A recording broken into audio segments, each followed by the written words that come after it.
Je vote pour la science avec Pascal Lapointe et Isabelle Burgon.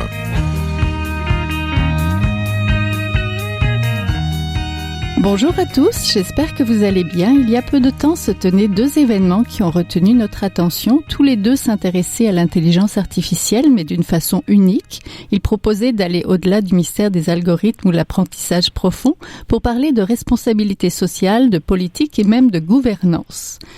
Il y avait l'hackathon de l'UQAM qui portait sur l'intelligence artificielle, la justice et les droits humains. Il réunissait des étudiants en informatique, mais aussi des étudiants de la faculté de sciences politiques et de droit, avec pour objectif comprendre les enjeux et les défis que pose l'intelligence artificielle. Cet hackathon était aussi à la recherche de solutions novatrices en matière de protection des droits de la personne, d'inclusion et de démocratie. Il y a eu une semaine après le forum sur le développement socialement responsable de l'intelligence artificielle organisé par l'Université de Montréal cette fois. Des experts canadiens et américains en sciences pures et également en sciences humaines et sociales y ont récemment débattu de cybersécurité mais aussi de la responsabilité juridique et sociale liée à ces technologies.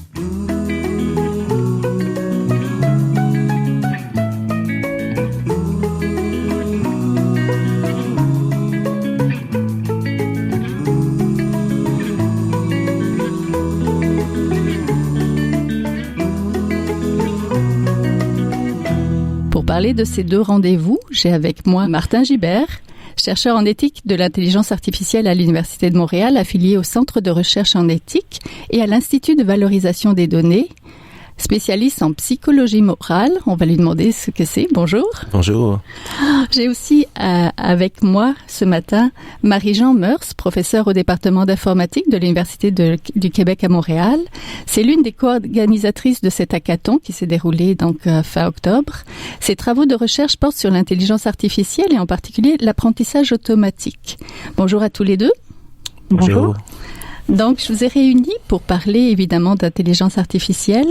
Les innovations technologiques nous poussent à nous questionner sur leurs adoptions, leur usage, les balises à poser. L'intelligence artificielle fait pas défaut, c'est pour ça qu'il faut en parler. Pourquoi faut-il que d'autres chercheurs, en dehors que ceux qui travaillent à développer l'intelligence artificielle, s'en préoccupent? Alors, c'est ma première question. Peut-être Monsieur Gibert?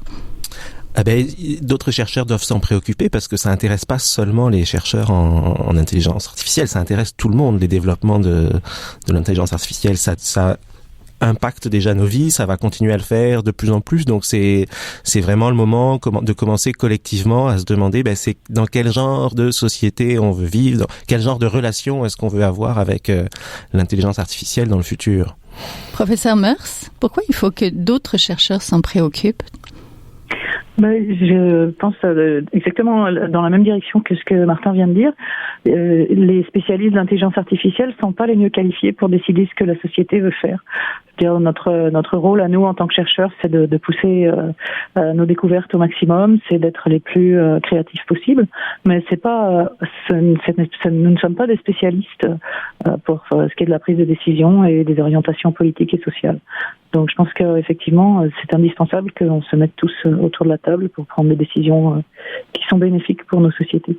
Quels sont les enjeux, peut-être les principaux sociopolitiques et éthiques de l'intelligence artificielle, Monsieur Gibert? Je sais que ça fait beaucoup, mais peut-être les principaux. Oui, alors quand on a réfléchi en préparant le forum et puis je vais éventuellement parler aussi de la déclaration de Montréal, on a identifié 7 valeurs principales. Donc ça peut être une façon de se guider dans les divers enjeux parce qu'il y en a énormément. Alors ces valeurs qu'on a identifiées, il y a le bien-être, il y a l'autonomie, il y a la justice, il y a la protection de la vie privée, il y a l'accès à la connaissance, la démocratie, la responsabilité. Donc ça envoie dans plein de directions. Peut-être pour donner un exemple plus précis et qui est objectivement préoccupant, c'est les questions liées au marché de l'emploi, parce que l'intelligence artificielle, ça permet de remplacer des cerveaux humains sur un certain nombre de tâches, et donc ça va avoir des conséquences importantes sur l'emploi. Et ça, c'est une préoccupation à court ou moyen terme, disons, en tout cas dans certaines professions. Oui, professeur Meurs, je sais que vous travaillez beaucoup là-dedans, surtout sur l'apprentissage de la parole, mais est-ce que vous avez déjà sûrement réfléchi sur certains enjeux que vous décelez? Oui, alors je pense pas que le problème soit réellement aussi simple que ça, notamment en termes de perte d'emploi. Des emplois perdus quelque part, c'est des emplois retrouvés ailleurs. Et quand Martin dit ça remplace des cerveaux humains, c'est sûr que les humains qui ne sont pas aux commandes ont des cerveaux, mais les progrès en intelligence artificielle ne sont pas tels qu'on peut actuellement remplacer des humains qui effectuent des tâches complexes. Donc pour moi, la question, elle est plus d'une collaboration entre les humains et les systèmes automatiques qui peuvent leur rendre service. Elle est moins dans remplacer des emplois que soutenir des emplois et rendre certains emplois peut-être obsolètes, en effet, mais pour les remplacer par des emplois plus intéressants ou moins pénibles ou qui permettent aux humains d'être plus autonomes. Oui. Monsieur Gibert, vous avez participé donc au forum sur le développement socialement responsable de l'intelligence artificielle, organisé récemment. On a parlé, peut-être d'abord présentez-moi cet événement. C'était quoi exactement ce forum-là? Il s'agissait de s'intéresser à l'intelligence artificielle, donc non pas du point de vue technique et de l'informatique, mais du point de vue de ses implications sociales. Donc il y avait une quarantaine de spécialistes, c'était très interdisciplinaire en philosophie, en criminologie, en droit, en sciences humaines, qui ont débattu ensemble pendant 2 journées. Et à l'issue de ce forum, il y a eu la proclamation d'une première phase d'une déclaration de Montréal pour un développement responsable de l'intelligence artificielle. Et je vais en parler un petit peu parce que c'est cette première phase, en fait, il s'agit de lancer une consultation, de lancer un débat justement pour collectivement s'emparer de cet enjeu. Donc ce qui s'est passé, c'est qu'on a identifié, comme je disais, un certain nombre de valeurs. On pose des questions pour chacune de ces valeurs, et puis on a proposé un certain nombre de principes, mais qui sont destinés à être débattus. Il y a un site internet sur lequel on peut faire des propositions, répondre à des questions, puis on organise un certain nombre de rencontres avec différents milieux à Montréal et au Québec. Est-ce que les citoyens sont invités à... Oui. Tout à fait. Et consulter, parce que j'ai l'impression que c'est un processus réflectif à long terme. Parce qu'on a bien conscience qu'on va pas régler la question de l'éthique de l'intelligence artificielle en 2 jours ou même en quelques mois. C'est quelque chose qui va nous préoccuper pour les années à venir, et c'est important que ce soit l'intelligence collective d'une certaine façon qui vienne nous aider à mieux contrôler et amener l'intelligence artificielle dans la direction qu'on souhaite. Parce que finalement, c'est quoi l'intelligence artificielle? C'est simplement un outil, mais il faut utiliser cet outil de la façon qui améliore le bien-être, l'autonomie et la justice dans le monde, par exemple. Oui, vous amenez un point, professeur Meurs. L'intelligence artificielle, c'est pas une vraie intelligence, pas vrai? Ah oui, ça je suis tout à fait d'accord. Comme dit Martin, c'est un outil. Alors, c'est vrai que nous, en recherche, c'est un terme qu'on n'aime pas beaucoup parce que, en tant qu'informaticien, on nous qualifie toujours de fabricants d'outils, et Dieu sait qu'on fait quand même des choses qui ne sont pas seulement des outils. On a aussi beaucoup de réflexions théoriques. Mais le produit de l'intelligence artificielle, pour la société, c'est généralement le développement d'outils qui vont être utiles dans différentes tâches. Et donc, pour faire suite à ce qui vient d'être dit, nous, au niveau du hackathon, c'est exactement dans cet esprit qu'on a posé les choses. C'est-à-dire on est parti du principe que l'intelligence artificielle, qui n'est pas d'aujourd'hui, encore une fois, c'est vrai qu'aujourd'hui on voit certaines approches en plein essor, comme l'apprentissage profond, mais l'apprentissage et plus largement la recherche opérationnelle, par exemple, font partie intégrante de l'intelligence artificielle depuis plusieurs dizaines d'années. Donc, c'est des problématiques qui sont pas nouvelles. Alors, c'est vrai qu'aujourd'hui, elles prennent plus d'ampleur. Donc, nous, dans le cadre du hackathon, on s'est associé donc à nos collègues de la faculté de sciences politiques et de droit, et on s'est penché sur 4 thématiques pour justement comprendre et essayer d'être créatif au niveau des défis que l'intelligence artificielle peut poser dans la société actuelle. Donc nos 4 thématiques étaient les politiques publiques relatives à l'Internet, comment protéger les droits de la personne en ligne, tout ce qui est vie privée, sécurité, quelle est la gouvernance possible de l'IA, donc de l'intelligence artificielle, comment contrer la haine en ligne pour édifier des sociétés plus inclusives, et enfin la dernière thématique étant liée à l'inclusion, l'égalité et la violence envers les femmes et les filles, donc quelles pouvaient être les contributions de l'intelligence artificielle dans les technologies de l'information et de la communication. Donc cet hackathon, on retrouvait derrière cet hackathon Hugo Cyr, le doyen de la faculté de sciences politiques et de droit de l'UQAM, un spécialiste du droit constitutionnel. On retrouvait Sébastien Gamps aussi, professeur d'informatique à l'UQAM. Son domaine de recherche, c'est plus la protection de la vie privée et la transparence des algorithmes. Et vous-même, c'était quoi l'objectif? Parce que c'était de réunir surtout des étudiants, de les réunir pendant une journée pour qu'ils se parlent de ces thèmes-là. Est-ce qu'ils devaient présenter quelque chose? Est-ce qu'ils devaient aboutir à une certaine réflexion sur un thème ou choisir celui qui les interpellait le plus? Alors, le hackathon a duré 1 journée et demie. Donc, tout un vendredi après-midi jusqu'à un vendredi soir, et puis tout le samedi. Et donc, on avait imposé certaines contraintes à nos équipes. Les équipes devaient être obligatoirement multidisciplinaires, donc au moins un étudiant de la faculté de droit et au moins un étudiant du département d'informatique. On avait aussi des étudiants en communication numérique, des étudiants qui étaient plus orientés dans certaines branches du droit, genre droit humain, d'autres qui étaient plus droit des sociétés. Enfin, c'était très varié comme public. Et effectivement, à la fin de la deuxième journée, ils devaient nous présenter leur projet avec pas forcément des solutions implémentées déjà, mais une bonne idée des systèmes ou des propositions de systèmes qu'ils voulaient mettre en place. Parce que la technologie va très vite. Monsieur Gibert, vous vouliez réagir? Ça me faisait penser, ce que disait Marie-Jean, à une idée qui me semble assez importante, c'est que avec l'intelligence artificielle, on a un peu une occasion unique de repartir à zéro d'une certaine façon dans tout ce qui concerne les algorithmes. Pour être moins abstrait, prendre un exemple, on vit dans une société où c'est clair qu'il y a du sexisme.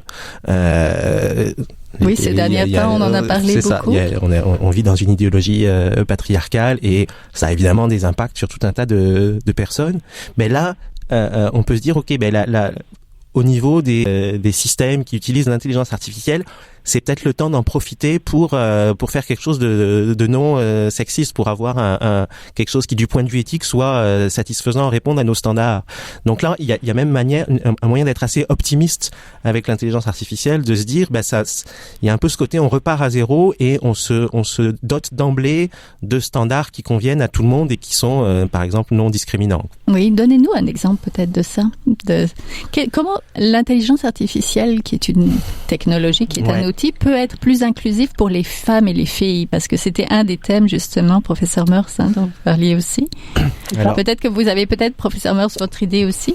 Moi, j'ai pas d'exemple spécifique là-dessus. J'aurais des exemples sur le racisme éventuellement, mais peut-être demander au professeur Meurs. Oui, professeur Meurs. Donc comment... Oui.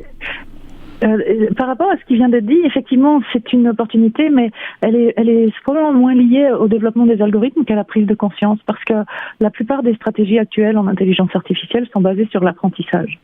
Je vais pas du tout entrer dans la technique, parce que c'est quoi notre propos aujourd'hui, mais l'apprentissage, c'est tout à fait la même chose que l'apprentissage, par exemple, de la langue pour un petit enfant.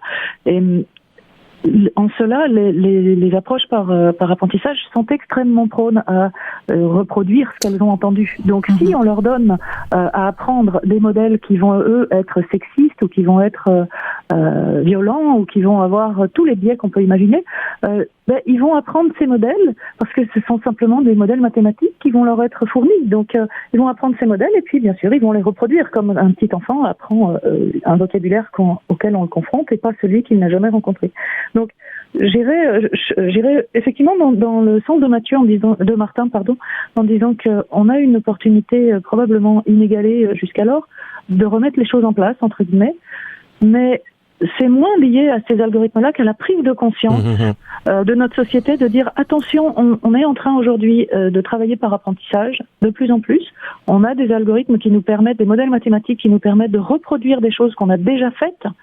Et je dirais d'une certaine manière, reproduire des choses qu'on a déjà faites, c'est très bien quand ces choses ou ces actions sont positives, mais c'est épouvantable quand elles sont biaisées ou négatives. Donc, c'est effectivement une prise de conscience qu'il faut qu'on ait en ce moment par rapport à ça. Alors, pour répondre plus précisément à votre question sur que faire, par exemple, pour des sociétés plus inclusives pour les femmes et les filles, c'est une réponse par soustraction que je vous ferai, c'est-à-dire que si l'algorithme a tendance à apprendre on lui donne des données qui vont lui faire apprendre que sur les pages de réseaux sociaux de la plupart des filles apparaissent des publicités qui sont manifestement sexistes ou qui sont orientées dans leur genre, etc. Ben, que faire contre ça pour que ça ne soit pas reproduit par une prise de décision automatique? C'est justement rééquilibrer ce qui est donné en entrée à l'algorithme en termes d'apprentissage. C'est-à-dire que aux côtés d'une certaine partie du corpus qui sera donné, on peut aussi mélanger avec des données qui vont être beaucoup moins biaisées. Et là-dessus, on a tout un champ de recherche sur comment détecter les biais et comment faire en sorte de les gommer. Oui, alors moi, un exemple de biais qui me vient en tête, c'est bêtement dans les images, les photos. Quand on a des photos de femmes, ça va être associé, elles vont être davantage dans leur cuisine. Alors quand on va voir des photos d'hommes, ils vont être davantage derrière un ordinateur. Alors ça, c'est juste c'est comme le sexisme systémique objectivé là dans les big data. Mais ça, c'est ça reproduit la situation de nos sociétés. Mais effectivement, si on doit décider comment est-ce qu'on veut que le monde soit, non pas comment le monde est, mais comment est-ce que le monde devrait être, là, on devrait peut-être s'arranger pour rééquilibrer ces photos, en tout cas dans celles qu'on donne aux machines, pour avoir autant d'hommes dans la cuisine et de femmes derrière un ordinateur. Oui, mais vous soulevez un point, parce que les domaines en informatique encore, et surtout en intelligence artificielle, ce sont des domaines où il y a beaucoup plus de chercheurs que de chercheuses.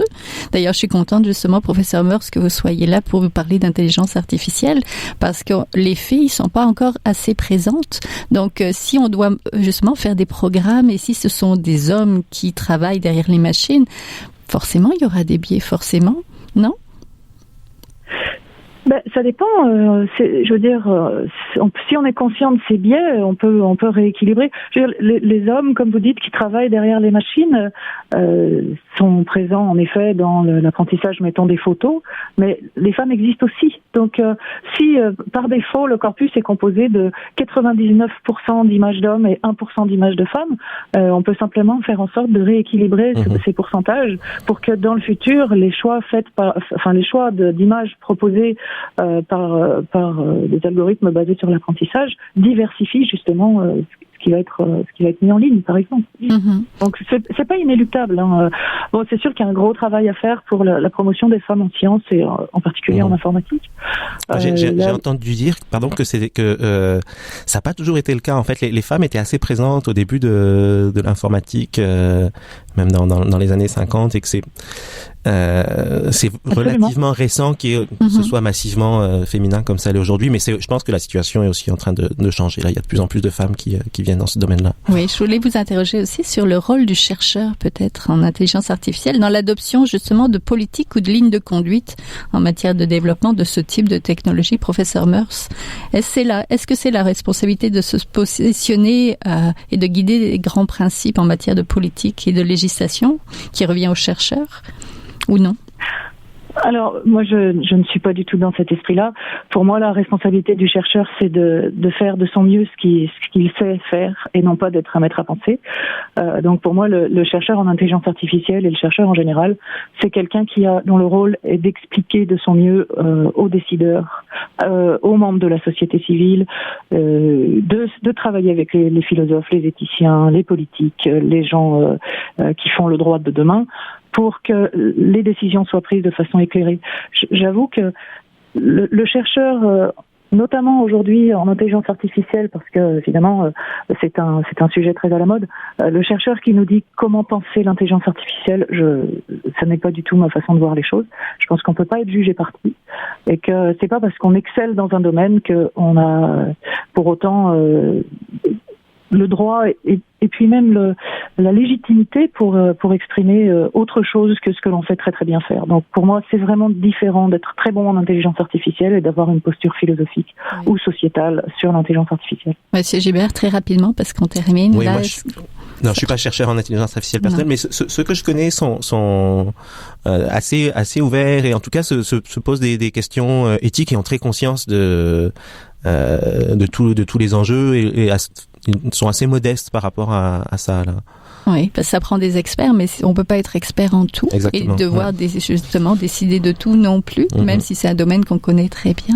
Je vous remercie beaucoup. Donc, on était en compagnie de Martin Gibert, chercheur en éthique de l'intelligence artificielle à l'Université de Montréal, et de Marie-Jean Meurs, professeure au département d'informatique de l'Université du Québec à Montréal, à l'UQAM. Merci.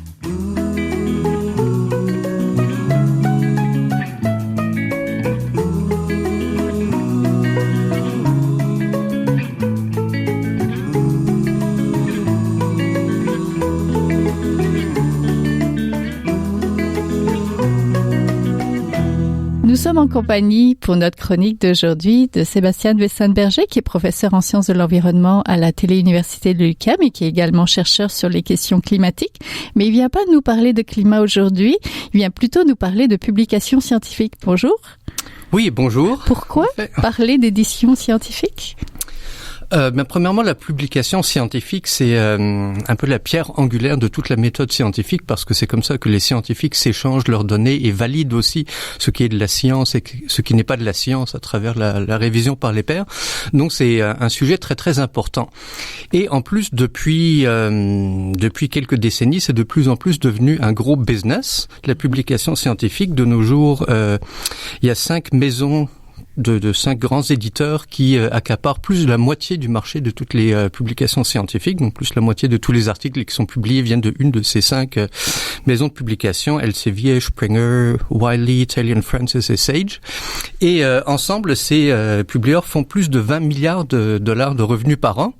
Donc c'est quand même très très important, et avec des marges de profit incroyables.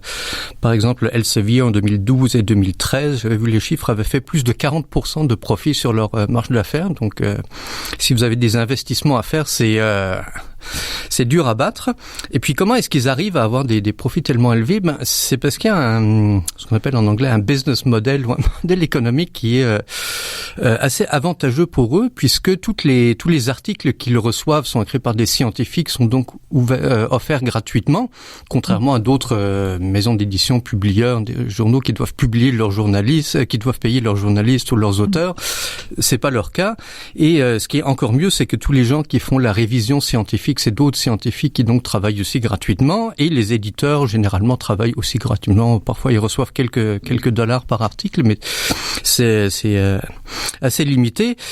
Donc il y a un système de financement intéressant où de la recherche qui est payée par des fonds publics est donnée à des éditeurs qui après la revendent à des bibliothèques universitaires qui sont en fait les mêmes fonds publics que ceux qui ont payé à faire la recherche. Donc on comprend pourquoi c'est très très profitable. Et un autre problème avec la recherche scientifique, c'est que ce n'est pas très accessible. Donc si vous ou moi voulons lire un article scientifique, on va nous demander de payer sur Internet 30 ou 35 dollars pour un article, ce qui est complètement aberrant. Donc à moins de travailler dans une université, de préférence dans une grande université, on n'a pas accès à la littérature scientifique.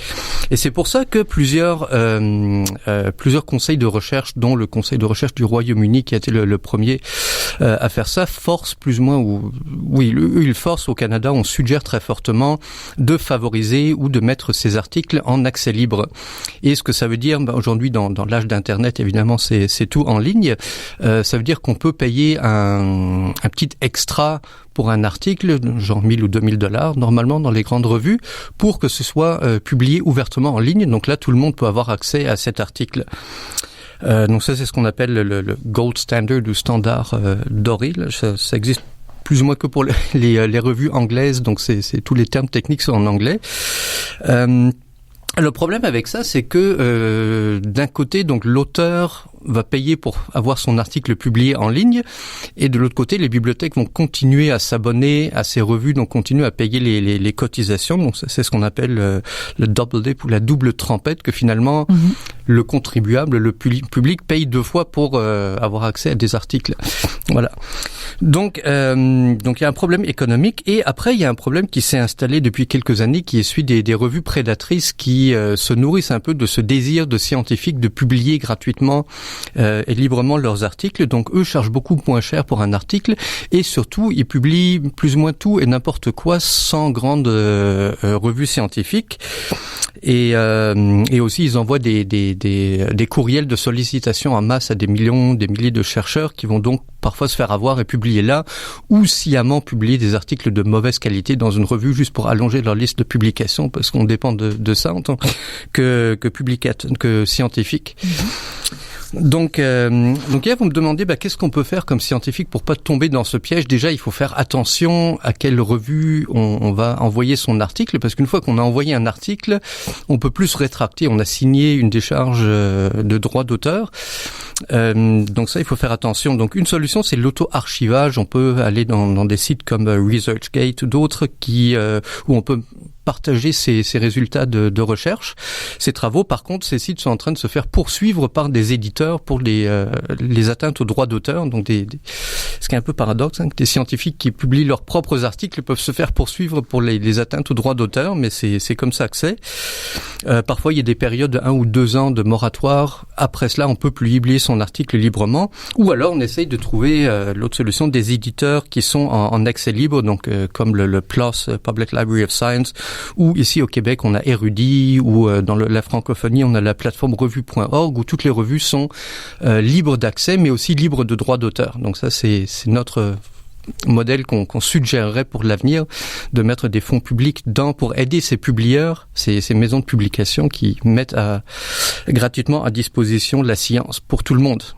Puisque la science devrait être ouverte selon les Nations Unies ou l'UNESCO. Oui. C'est un droit humain. Oui, un bien commun. Merci beaucoup. Commun. Voilà. On était en compagnie de Sébastien Wessenberger, donc professeur en sciences de l'environnement à la Télé-Université de l'UQAM, chroniqueur, et qui reviendra peut-être nous parler soit de climat, soit d'autres choses, comme aujourd'hui. Avec grand plaisir.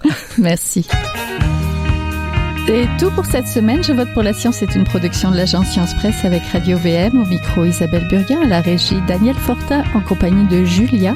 Vous pouvez réécouter cette émission à l'antenne de Radio VM ou encore en podcast sur le site de l'agence Science Presse au sciencepresse.qc.ca et nous suivre sur vos réseaux sociaux préférés. À la semaine prochaine.